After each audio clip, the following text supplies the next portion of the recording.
Jansangram news, बातमीची सत्यता हीच आमची ओळख। प्रलंबित पट्टेवाटप प्रश्नाला गती। नवनियुक्त तहसीलदार शकुंतला परांजे यांचा पुढाकार। सेलू शहरातील अनेक वर्षांपासून प्रलंबित असलेले घरपट्टे वाटपाचा प्रश्न अखेर मार्गी लागल्याच्या दिशेने गेला आहे। सेलू तहसील कार्यालयामध्ये नुकत्याच रुजू झालेल्या तहसीलदार शकुंतला परांजे मॅडम यांनी या प्रश्नाकडे लक्ष देत ठोस पुढाकार घेतलाय। या अनुषंगाने काल सर्व पट्टेधारक नागरिकांना तहसील कार्यालयात बोलावून नियमानुसार कारवाईस सुरुवात करण्यात आली। नागरिकांना संपूर्ण माहिती देत नवीन नियमानुसार प्रक्रिया स्पष्ट करण्यात आली। अनेक वर्षांपासून तहसील कार्यालयाच्या फेऱ्या मारून त्रस्त झालेल्या नागरिकांमध्ये यामुळे आशेचे वातावरण निर्माण झाले आहे। विषय आज हाती घेतला आहे। आज नगरपंचायतचे अनेक नगरसेवक आपले संबंध सेलूतले जे मोठे लीडर आहे हे मॅडमला येऊन भेटले। त्यांना माझी एकच विनंती आहे, तहसीलदार मॅडम ज्या त्यांच्या हिशोबाने जे पट्ट्याचा विषय हाताळून राहिले व प्रशासकीय ज्या नियमानं करायचा आहे तो विषय करून राहिले त्यांना करू द्यावा।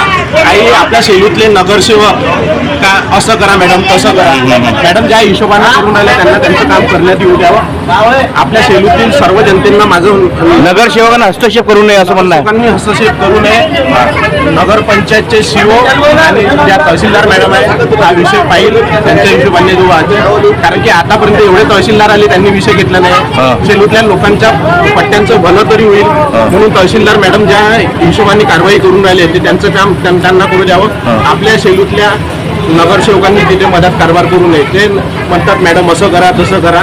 नगरसेवक आतापर्यंत नगरपंचायत का करत होती मग आपली एवढ्या वर्षापासून पट्ट्याचा विषय सेलूतल्या लोकांसाठी, तर नगरपंचायतच्या नगरसेवकांना का केलं? आज आले लोकांसाठी।